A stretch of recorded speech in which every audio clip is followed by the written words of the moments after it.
Hello everyone, and welcome to a video on a pretty advanced concept in Soul Calibur 6, and that is 8-way run buffering. That's a mouthful. As you can see, I've sort of eliminated some of the other display options in practice mode, but I do have inputs at the bottom of the screen so that you'll be able to watch what I'm doing, and I'll explain it as I go.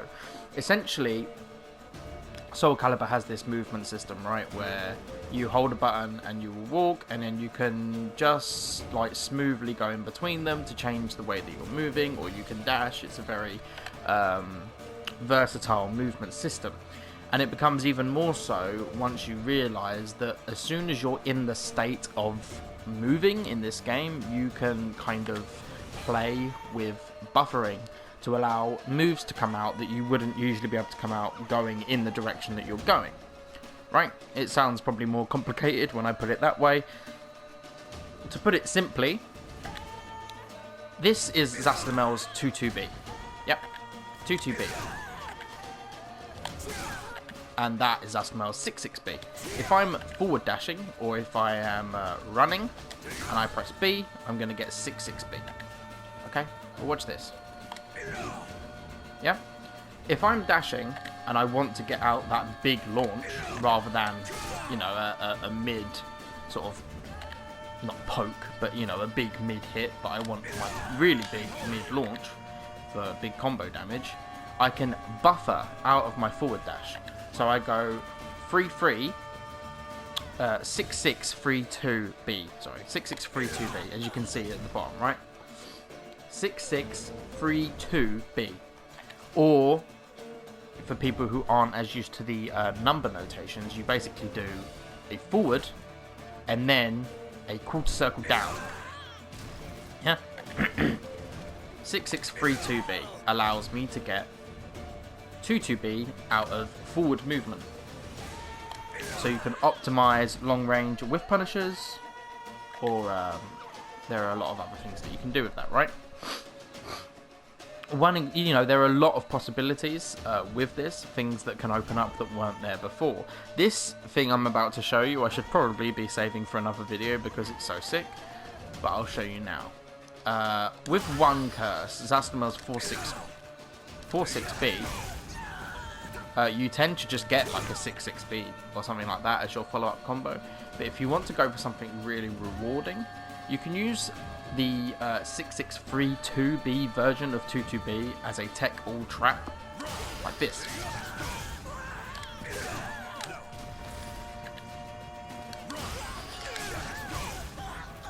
And you get a relaunch out of it if you time it right. It is consistent. I'm just being really bad right now. Like that.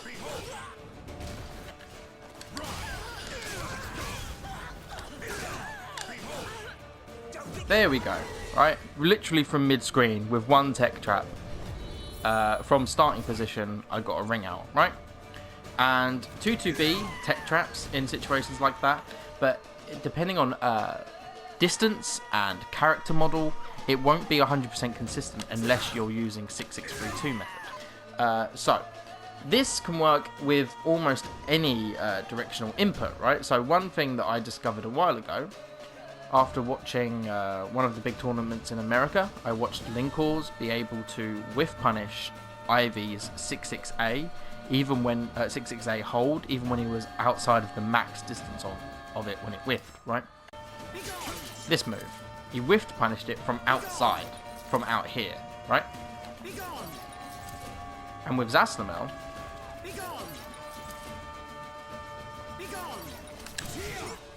you have to be sharp.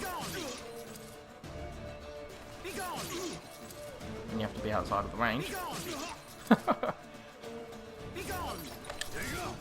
Ah. There we go. So that is Zastamel's 4-4 A plus B.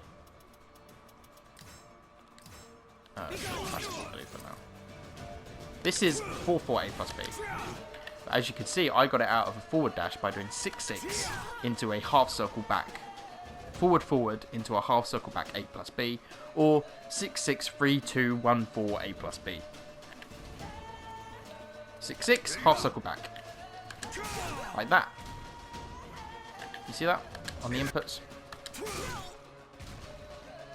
6, 6, and then you just go all the way around to the back, A plus B. The other situations in which this style of buffering can be relevant is actually you don't even have to do a double input. You can use these off of close range single side steps. If I just do a 2, 1, 4 A plus B off of a single side step. And really, when you're doing it at these close ranges and you haven't double input on the first input, I find that it helps if you hold the final input. So I do 2, 1, 4, and I hold the 4, A plus B. Like that. Or I can, off of a single side step, get a 6, 6, A plus B. Like this. This can be really useful if you've got like a close range sidestep whiff punish. Where you want to optimize damage. Close range. Like Half-Life, if I have 3 curses. As opposed to what I would usually do as something like 2-2B. Right? Or, for Zastamel specifically, and you can look into, obviously, how these buffers influence what you can do yourself with your own character. But if I go to ringside, right? Let's say that I'm facing a character. We're in this position, right? We're sort of side on, we both have the ring out to the side of us. If I was to sidestep someone's move from this position, I would obviously much rather step in this direction, yeah? Especially because if they do whiff, you know, most characters I'm going to be safer here, and even more so than here. So what I want to do is step this way. If they whiff something, bang, I win. I win the round. I just straight up win the round straight away, right? However, as you'll know, like in a lot of fighting games, there are going to be characters who stepping in this direction as opposed to this direction is just going to be much more inconsistent. Some characters you want to step a lot of their moves in one direction, they have better tracking to one side, right? So in this situation, if I make a calculated decision, if I call out that whiff with Zastamel, I can now step in this direction and get that whiff punish for the win anyway, right? And that's pretty cheap.